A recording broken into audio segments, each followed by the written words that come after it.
we've already started kicking around ideas to make it better next year. 12 months away. And so, those are some of the kind of things I think we'll probably get into on this is like Nick said, scalability and how we, like I said before, how you make your product 1, 2, 3% better every time, but you are trending upward. Welcome into the first episode of the Sports Prod podcast. I don't know. We'll figure that out. I'm your host, Nick Case, joined by Alex Souza and Dennis Trapani. Hey guys, what's up? What's going on? How are you? How you doing? We're good. We're good. I know we just introduced ourselves, but let's do a further deep dive introduction to ourselves on the first episode, so you know what you're getting into. Because we're here to talk about sports production, and you're like, why are these guys talking about sports production? Well, it's because we might know a thing or two. For the past 7 years, Nick Case, served as the assistant AD for sports for broadcast services at Charleston Southern University. I've stepped down to focus on my freelance endeavors. The rest of you, feel free to share your titles and what you've been doing and where and for how long. We'll start with Suze. Sure. The past 9 years, I've been back at Coastal Carolina University in the Sun Belt, just outside of Myrtle Beach. I am the assistant AD for digital initiatives and branding. It's a broad and weird way to say anything with a screen I'm involved in. So all of our ESPN Plus stuff, anything DV Sport, and then a lot of social media and content as well on the creative side. Dennis, what's up? How you doing? How's the Eastern time zone, guys? Is it good? It's good. Tiring right now. Yeah, it's been a long day. It's because you guys are kind and allowed me to actually have some time this evening before we did this. But yeah, Dennis Trapani, for the past 11 years, I've been kicking it out here in the Mountain Time Zone at the University of Wyoming. My current title is Associate Athletics Director for Creative Services. So much like Suze, if it has a screen and involves a camera, I pretty much have a hand in it. Video boards, streaming, linear broadcasting, social media content, pretty much everything video that is not Coach's film. We handle in the YO Vision shop. You don't want to get roped into Coach's film yet, because they were trying to rope me into that. No, luckily, our football team has their own guy, Jake Chapman. He is a wonderful human being, a good friend. But luckily, they have him to do their film, and then all the other teams kind of handle their film on their own. We chip in once in a while. We'll provide a feed for during games and stuff like that. But I tend to try to stay out of that as much as I can. I always enjoy a good friend qualifier, because really, if you're going to talk about somebody, would you ever say, but I hate him, or he's not my good friend? Maybe. I don't know. We'll see how this we'll podcast see as goes, we right? as we I am from I am from New York. I'm pretty blunt. You guys have known me a long time. That's true. That's valid. It's valid. So everybody's like, why are these guys talking about sports production? Well, we at least told you our bona fides, but we figured it's something we have a group chat and we talk about quite often. We're big in the Twitter. Well, we're not big in the Twitter circles, but we are in the Twitter circles of this sports production and enjoy talking about what other people are doing.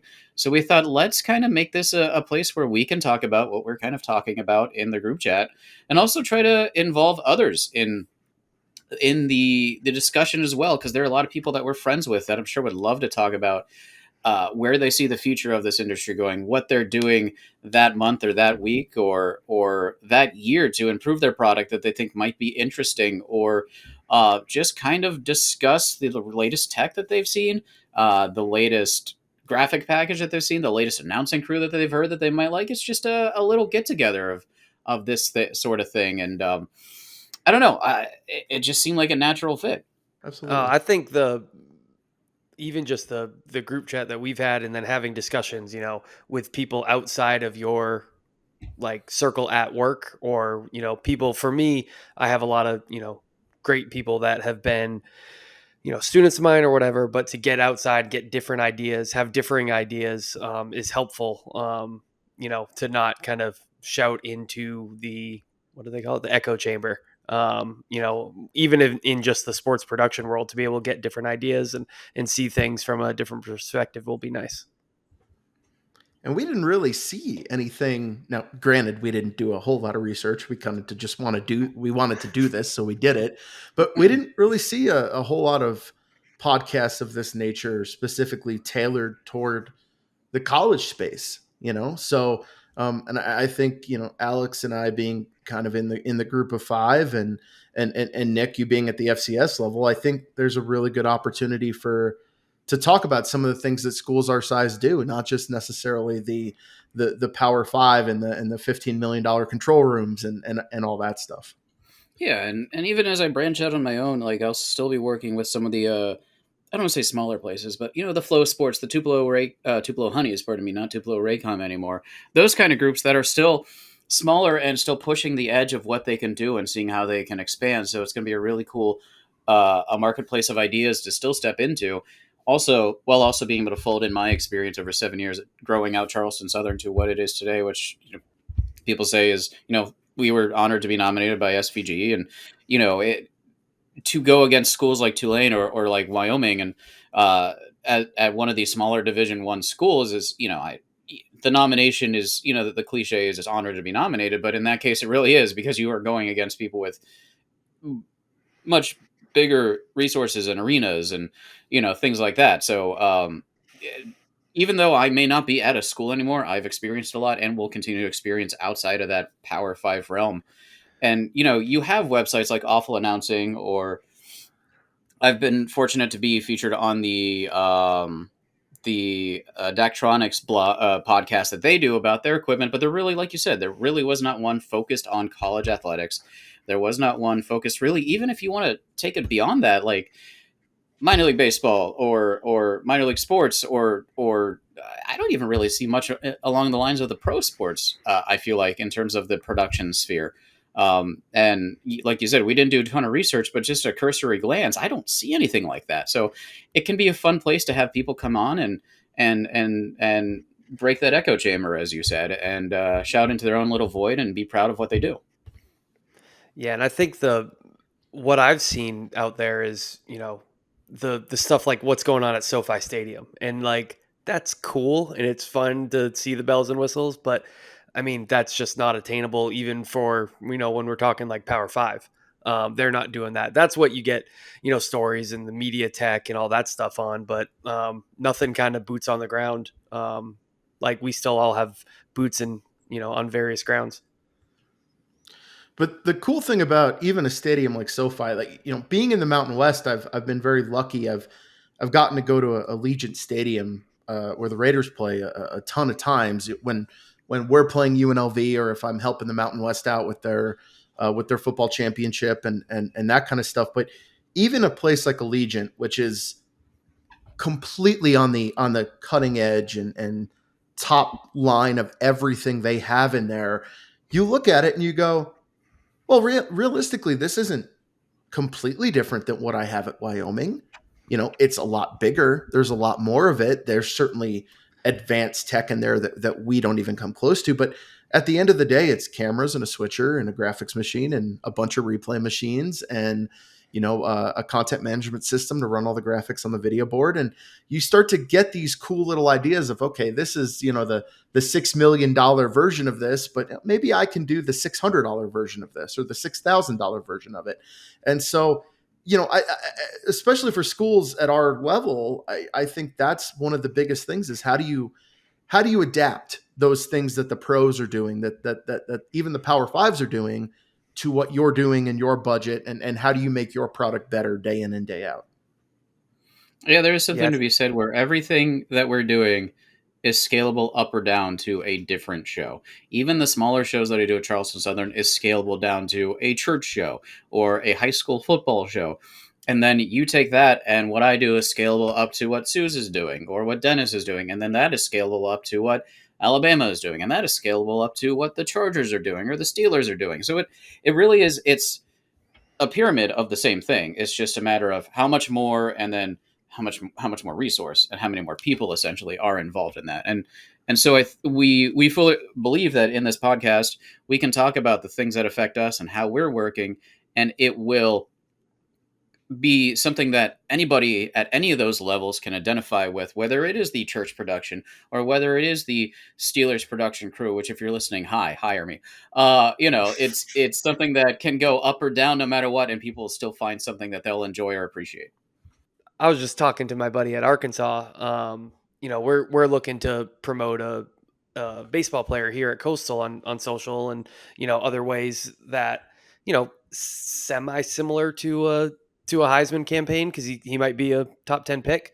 And someone was like, you ask someone at Arkansas? And I was like, yeah, because I mean, it just like you guys said, it is scalable. It is, what they're doing, they're chasing Georgia and Alabama, and we're able to look at what they do. And yeah, they may have, at Arkansas football may have more resources, but they also have a ton of things going on that we never will. Like they're doing recruit graphics every day and things like that. And, I don't touch that at Coastal. So when we think about it, it is very similar, and I can take that advice from him and what he kind of had planned out, last year for some stud players, and be able to apply that to what we can do at Coastal.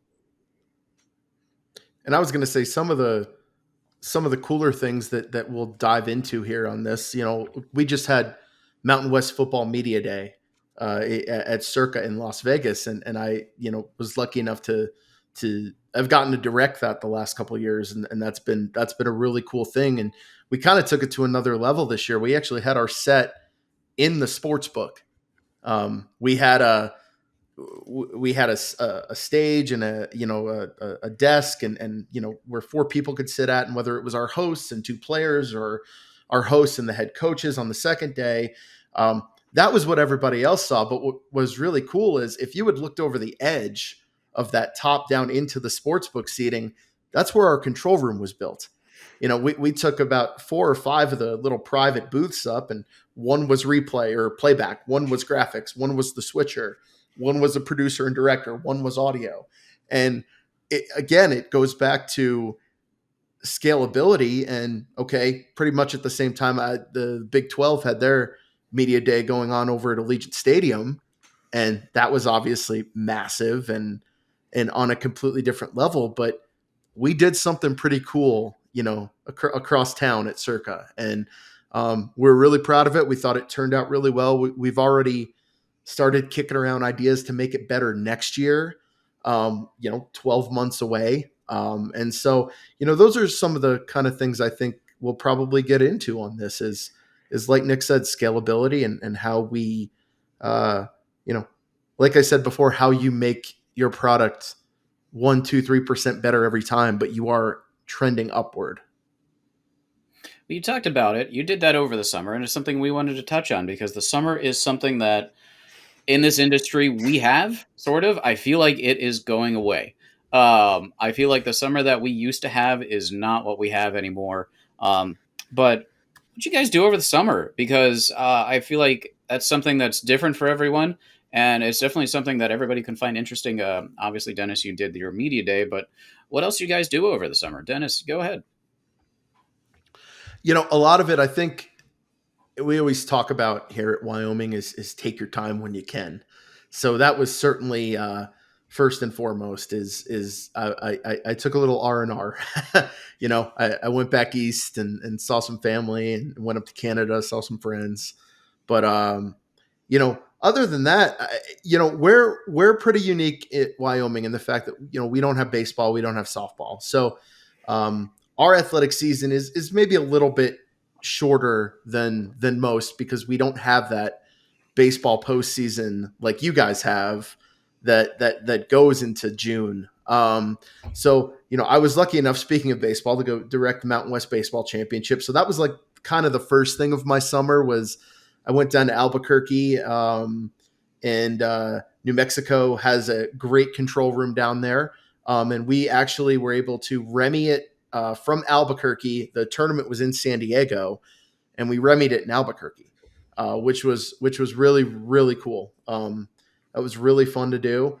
And then obviously went to SVG. You two abandoned me this year, so I was there all alone. I had a wedding to go to.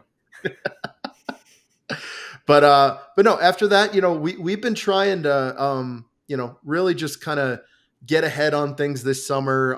Obviously, getting ready for the football season here is, that's always my biggest chore during the summer here at Wyoming is getting ready for football season. We've been recording content. We had our video shoots, been building out the video board show.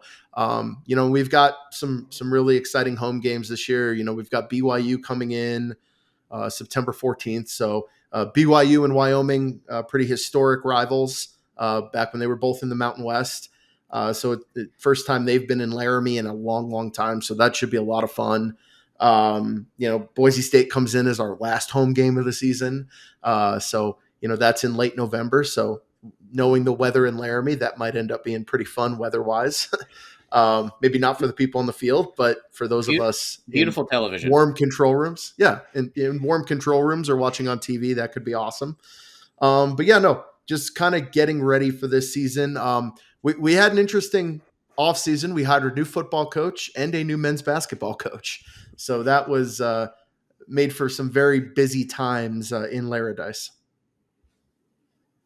My summer.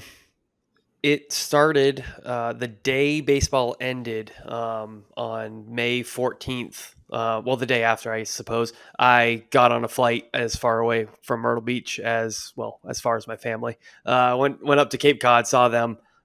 Really wishing I did it later and I could watch a little Cape Cod baseball, but such is life. But yeah, that was good. Getaway, a little R&R, like Dennis said, and then came back and actually was able to crew and engineer and run a show for Tupelo Honey, the D3 track national championship here in Myrtle Beach that was hosted at Doug Shaw Stadium, which the city of Myrtle Beach owns.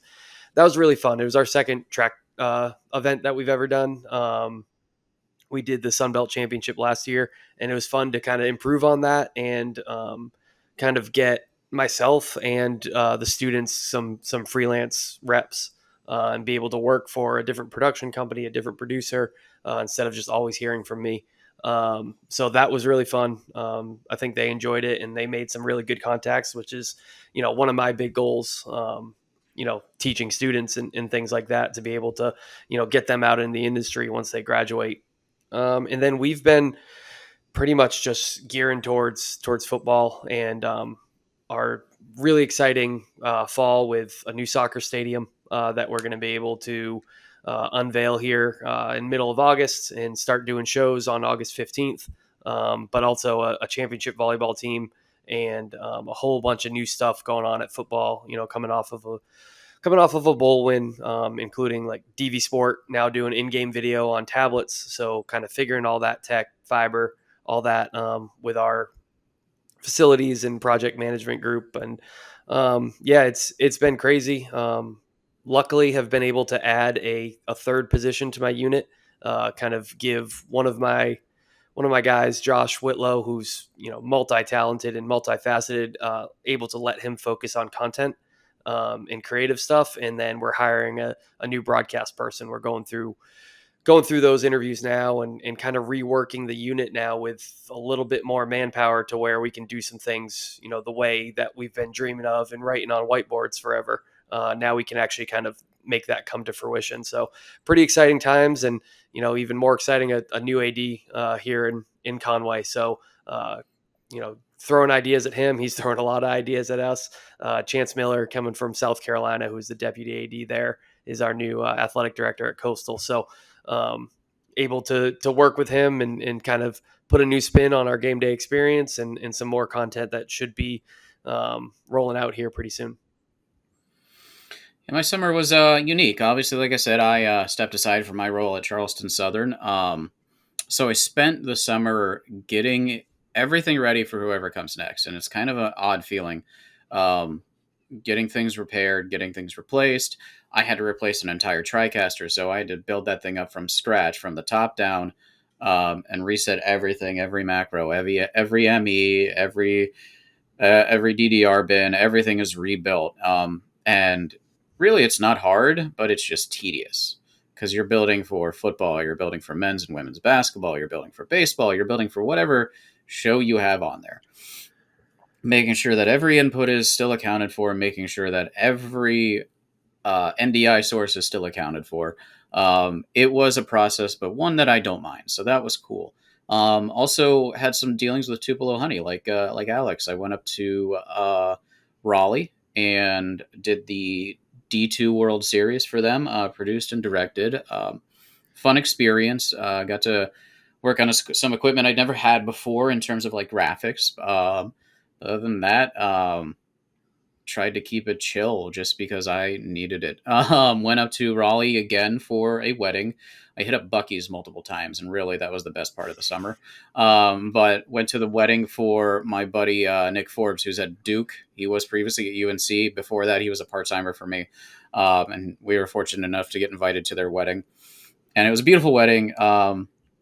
And He promised me he would get me on some jobs at Duke, so I'm going to hold him to that. Nick, if you're listening, I know where you live. But that was pretty much it for my summer. Our vacation is coming in the middle of August. We're going to St. Augustine to get away, just to relax for a little bit, and then right now, looking ahead, I'm getting things ready for CSU's first football game. I am still contracted to work that, to produce and direct that for them, and get everything all set for them. Um, Matchup against the Citadel, a big interstate or intercity rivalry. It's the first time that the Citadel has come to CSU since 2015, maybe, so 9 years. Jeez, since they played each other in a playoff game, an FCS playoff game. So big atmosphere around that. Even though I was leaving, I wanted that to be my last ride, and thankfully they were happy to have me back to do it. And so I'm pretty excited for that. And I keep telling my crew, hey man, come work. I'm sure the new guy is going to be great, whoever it is, but let's have one last ride together. And everybody seems on board. So I'm pretty pumped for that. And other than that, man, just trying to decompress and yeah, just trying to reach out and trying to network and trying to get lined up what I can to get the ball rolling for whatever the future looks like for me. And it's kind of exciting. It's a little daunting, but it's exciting. You guys have freelanced more than me. What's that process like? I kind of lucked into the Tupelo gig with the D3 because we had done it there before, and asking for camera people turned into, hey, can you just do it? Um, that was cool. But I've always been, at Coastal, or when I was at Syracuse CAA, that took my time. What's the freelance process like for someone in our industry? I've gotten very lucky that I kind of fell face first into my two main freelance gigs. Obviously I do a lot of work for the Mountain West, and Brian Tripp, the associate commissioner for the Mountain West Network, is a really good friend of mine. And it started slow. We did a couple things here and there, and then over the last probably 3-4 years, he's really just kind of started hiring me to do a lot of help out with a lot of their championships, whether I'm directing or not, or just providing technical support or what. But that came from that relationship of being at a Mountain West school, and being exposed to the conference office all the time. And then my other freelance gig that I don't do as much anymore, but I work for the Denver Broncos on game days on the Thunder Vision crew, and that was pure chance. That was, I want to say, 2014, I think, maybe early 2015. It was my first year there, was the year they won the Super Bowl against Carolina. But Sports Video Group, SVG, just happened to have an event at the stadium, and happened to go down, and just happened to run into Mike Bonner, who worked for the Yankees, worked for the Broncos, worked at Notre Dame, good friend.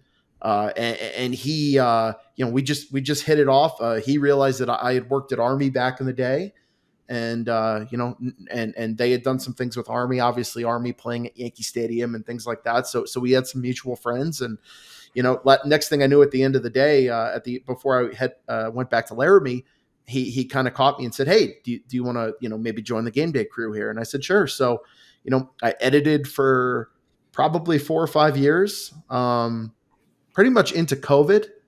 I had kind of an editing position on game days, and then coming out of COVID, I ran Expression once, and so ever since then, I've kind of been bouncing back and forth between the Expression operator chair, and the font producer chair. So I have a really really good time with it. It's a long drive both ways. It's about 2 hours both ways. So like I said, I don't do it as much anymore because I'm getting old and I need my beauty sleep. But Well, as you that. guys can sympathize with. But yeah, it's fun. And what I'll say is, it offers it. I don't want to call it a break, but it's just something different. You get in the you get in the minutia of every day in our control room in Laramie, or one of our two control rooms. Covering our teams, and I love my job. I love our teams. I wouldn't trade it for anything. But once in a while, going down and working an NFL game, it's refreshing. It's really cool. I've had the opportunity to work some really cool games over the years. I tell people the craziest game I've ever worked was the 15 AFC Championship game between the Pats and the Broncos. Sorry, Suze. It's But okay. when Von Miller got Brady at the end of that game to Hmm. pretty much end it, the monitors in the control room were shaking because the control room's just on the press level, and you're basically overlooking the field. And when he got that sack, the monitors on the walls were shaking. Like it was the loudest I've ever heard any sporting venue ever. So, it's fun. It's offered me amazing opportunities like that, and it is refreshing. And to be honest, I've taken a lot of things back from Denver back to Laramie that have helped our show. And again, just to kind of come full circle, we talk about scalability. I can't do everything the Broncos do, but I can do some of the things they do, and they've really, really helped me become a better director. The Broncos guys have helped our show become better. They're always there for a call to lean on for technical support, or if I have questions on how something's supposed to look or how it's supposed to work. So it's been a good thing. My fun story about that AFC Championship game. I was actually at the NFC Championship game as a fan because it was Panthers and Cardinals. I had been splitting press passes with a friend of mine all year for the Panthers because he knew I was in radio and knew I would do a good job and not mess around and everything like that. And it was that year where they went 15-1, and I'd covered the team up until the uh, past the wild card game when the NFL takes over and they only allow one person per outlet. And so he took the passes. It's his job. I understand. But they got to the championship game, and I said to my wife, I really want to go to this game. And we're sitting in Chipotle after church, and we buy tickets, and we just go up to Charlotte. So we are in the nosebleeds, and they have the AFC Championship game on the screen, on the Jumbotron. And then the top cast, the cheerleaders come out towards the end of the game, like on that last drive, and the entire arena just starts booing the Top Cats because they took the AFC Championship game off the screen to put the Top Cats up, and everybody wanted to watch the AFC Championship game. So they took them off and put the end of the game back on, and everybody just started cheering. So that's how I saw that at the end of that game. But to answer your question about freelancing, one of the things I find really refreshing, candidly, is to not be in charge for a bit. It is nice to go there and be a cog. I don't mind being in charge. I never did. But it was nice to know that somebody else crewed and I could go there and focus on my task. It was nice to know that somebody else set up and engineered and I could focus on my task. I'm here to produce and direct. That's all I need to worry about. I don't have to worry about if this fiber what goes out halfway through. I don't need to worry about if my graphics op gets sick and it can't work. It is very refreshing to be able to just come in and say, this is my job. This is my singular focus. Let me focus on making that the best show possible. That is my most enjoying part of freelancing. That said, I would how definitely echo that. yeah, yeah. Yeah, That, I would definitely echo that. It is, the funny part of directing a college game at Wyoming on Saturday and being in charge of every little last part of it. But then Sunday, you know, I get up and I go down, and all I have to worry about is my expression station and my graphics that I'm putting out and working with my font producer. It's nice. It's really, really nice after a full Saturday of being in charge. as far as like acquiring it or anything, it's kind of like Dennis said, it's luck. The only reason before I got the CSU job, I was freelancing full time, and I got these jobs because I met Dennis at Burton's Alley. He remembered a radio show I was in. I didn't have a job. He hired me. After that, I met people from at College of Charleston. I was working there. From there, I met people at the Citadel and the River Dogs. From there, I met people at Charleston Southern. And from doing Citadel and Charleston Southern games, they would have Tupelo Raycom at the time come and do games of the week. And I would get to know them. And I would say, hey, like, yeah, I can run, you know, scorebug, whatever, down and distance. I'm also good at replay. If you want to give me a chance, I would love that. And they gave me a chance. And from there, I was able to meet people that would go work on other freelance shows. And they would say, hey, I know this guy that can do replay. Let's give him a chance. And so I got to go to New Orleans for MLB Network and did a show on replay for them. You know, it's and that's how it's been. It's the networking end of it. And even now, I'm leaning on people like our friend Joya Souza and Hmm. our friend our friends like friends from the past like Major Howe and people like this that I know from my ESPN contacts to help me get work elsewhere. Like Joya's helped get me in touch with Ross and LTN. And I have a friend that I worked with at the Charleston Battery that's now with Flow. He's gotten me in touch with the Flow to get in their system. And I just had to turn a job down for them because I was already booked. So like that's the thing. It's just, as we all know, so much of it is relationships and a lot of luck. And that's just kind of how I've fallen into my freelance stuff. And we're all pretty likable. So I think that helps us too. Speaking of what you guys were saying with like just doing your job on the freelance on that D3 track show, like I crewed it, engineered it, and the producer, not in a bad way, but he was like, "Hey man, you're good. Everything's working. Go sit down." Because I was like wanting to produce. Like because it was my students too. So I was like, "What are they doing?" Like and he's like, "No, we're good. Everything looks good. Everything's working. Go sit down. Go like watch the track meet." And I was like, "What? How would I do that?"